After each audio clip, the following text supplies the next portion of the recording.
الثقلين محبوب رب المشرقين والمغربين أبي القاسم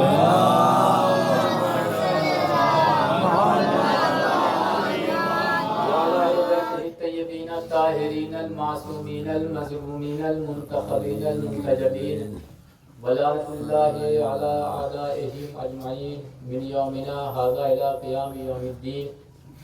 أما بعد فقد قال الحسين عليه الصلاة والسلام مثلی لا یبایع مثلا صلوات محمد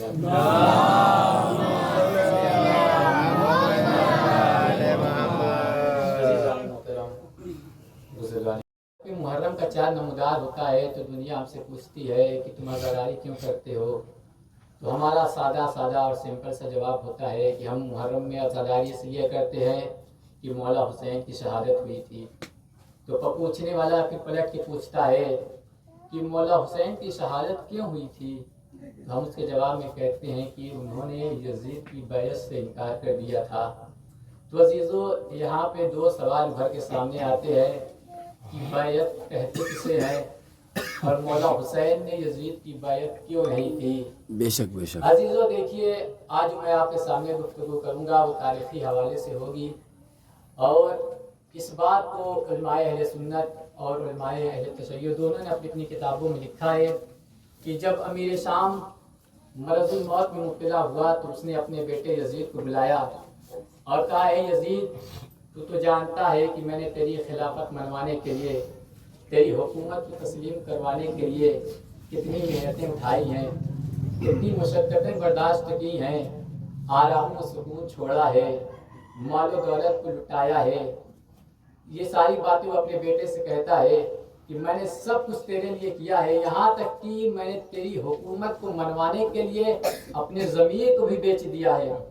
اور ابن حجر مکی لکھتے ہیں، جیسے یہاں پہ آپ ملاحظہ فرمائیے کہ ایک طرف خلافت ہے، خلافت کا کردار دیکھیے اور امامت کا کردار دیکھیے.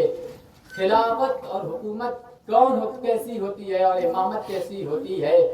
جو دولت و طاقت کے ذریعے لوگوں کے جسموں غلبہ نہ ہوتا تو میں جہنم کا خریدار نہ بنتا. ہم جملہ کہیں آپ مانے یا نہ مانے، لیکن یزید کا باپ کہہ رہا ہے کہ اگر مجھ پر یزید کی محبت کا غلبہ نہیں ہوتا تو میں کبھی جہنم کا خریدار نہیں بنتا. تو سمجھ میں آیا کہ جو یزید کی موافقت میں بولے، جو یزید سے محبت کا دعویٰ کرے، جو یزید کی موافقت کرے، اس کے حصے میں کچھ آئے یا نہ آئے، جہنم ضرور آتا ہے. سبحان اللہ بے شک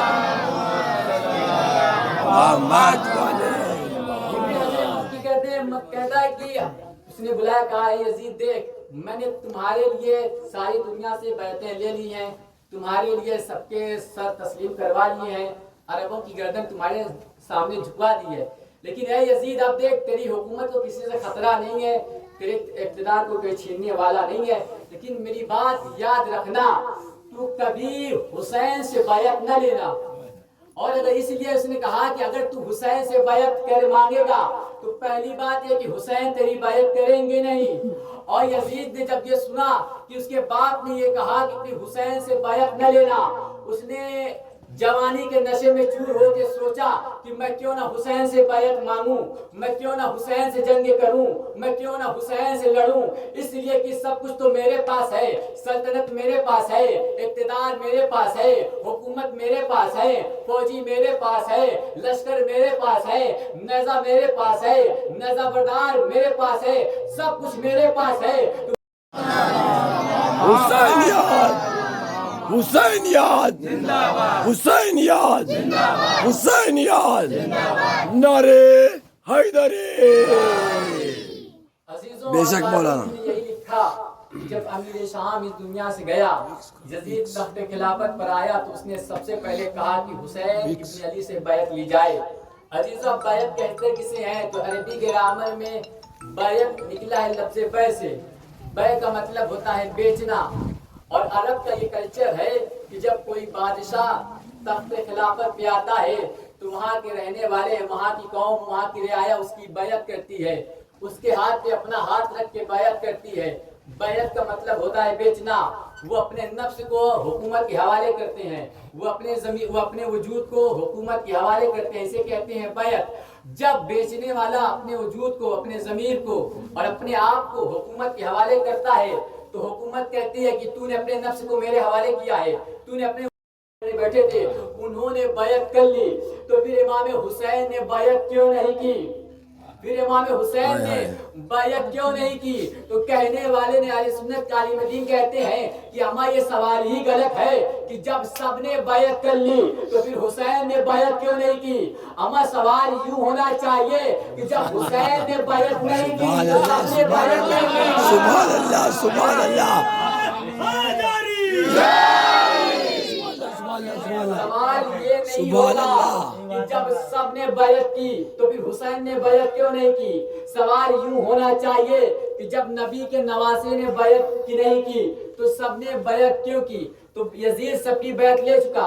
بیعت کا مطلب ہوتا ہے اپنے نفس کو بیچنا، اپنے وجود کو بیچنا۔ اگر امام حسین یزید کی بیعت کرتے تو اس کا مطلب یہ ہوا کہ انہوں نے اپنے نفس کو یزید کے حوالے کر دیا، انہوں نے اپنے نفس کو یزید کے حوالے کر دیا۔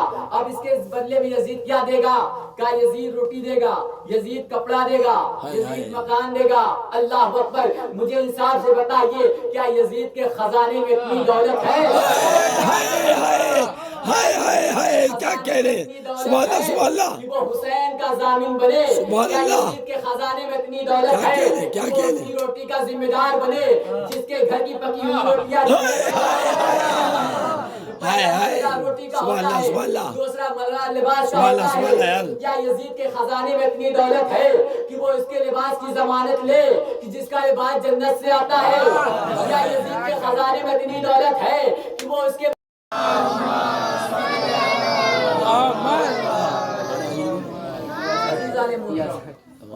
تاریخ نے لکھا بڑے سے بڑے لوگوں نے بیعت کی، اچھے سے اچھے لوگوں نے بیعت کی، حافظ قرآن ہو یا قاری قرآن ہو یا کوئی اور ہو، سب نے یزید کی بیعت کی، مگر امام حسین نے یزید کی بیعت نہیں کی۔ اور سینکڑوں لوگوں کی بیعت پانے کے باوجود بھی یزید کو اطمینان نہیں ہے، اس کا پورا فوکس اس بات پر ہے کہ حسین سے بیعت لی جائے۔ میں کہوں گا اے یزید، اتنی ساری بیعتیں مل گئی ہے، اب ایک بیعت کے پیچھے کیوں پڑا ہے؟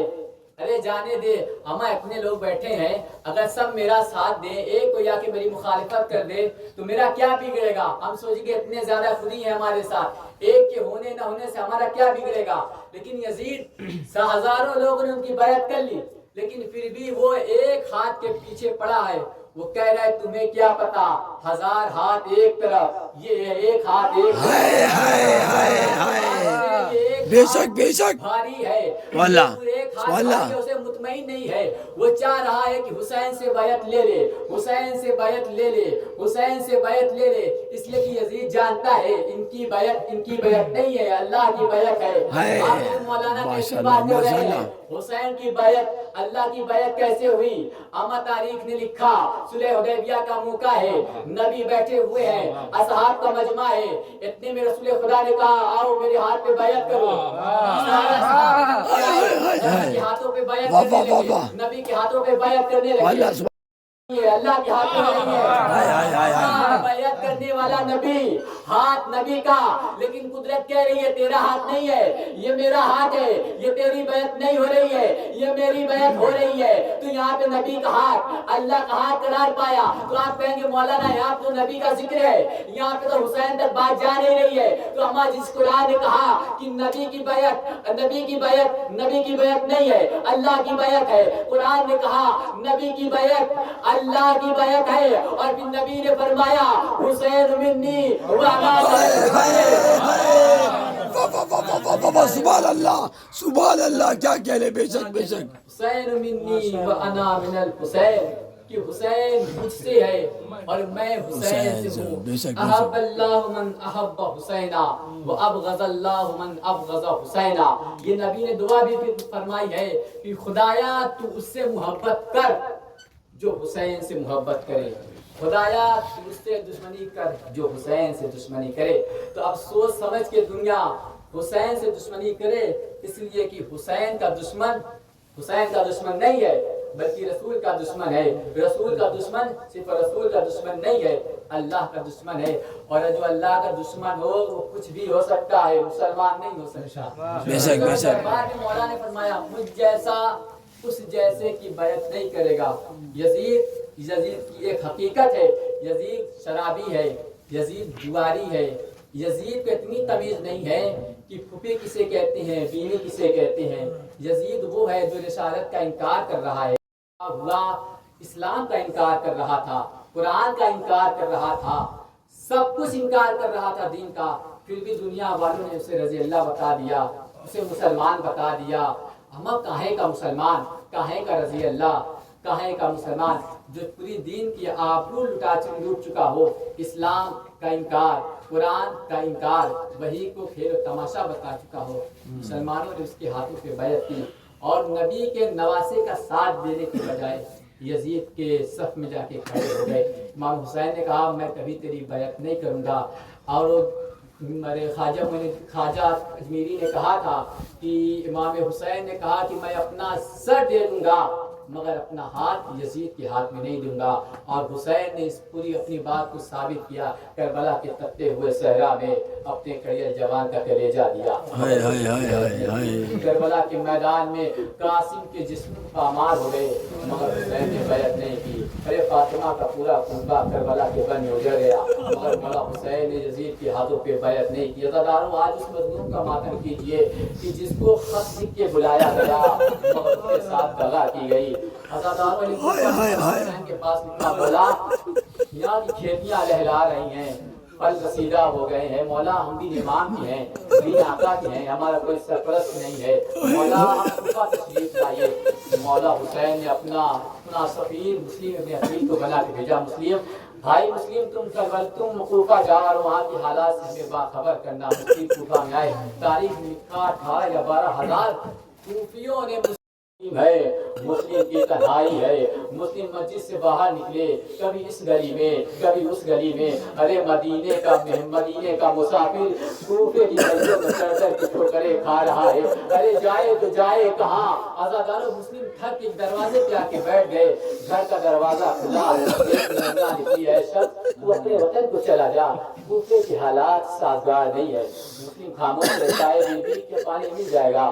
لو عزاداروں اس معظمہ نے اللہ کے پانی دیا. مسلم نے پانی نوش فرمایا. وہ معظمہ گھر کے اندر چلی گئی. پھر وہ معظمہ باہر آئی. کہا اے شخص تو کیوں نہیں جاتا ہے؟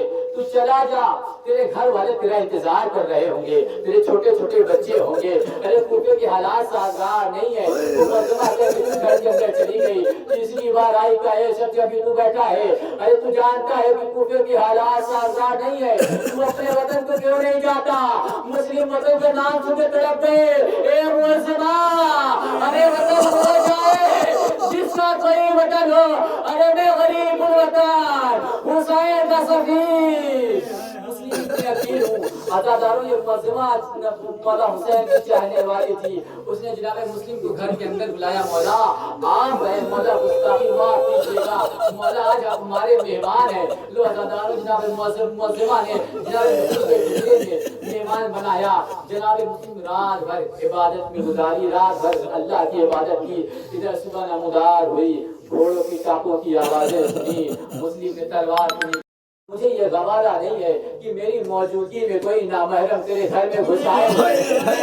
مسلم تیری غیرت کو میرا لاکھوں سلام. مجھے گوارا نہیں ہے کہ معظمہ کے گھر میں کوئی نامحرم آئے. مگر حال حسین کی شہادت کے بعد قائم الفوج اشیاء اے مسلم ارے زینب کے سروں سے چادریں چھینی گئی. کربلا سے کوفہ سے شام در بدر ملایا گیا. اے مسلم ارے شام کا دربار بنی امیہ کی گلی سے پردے میں زہرا کی بیٹیاں دمکنا جانے دربار میں. آج ہی زینب آج ہی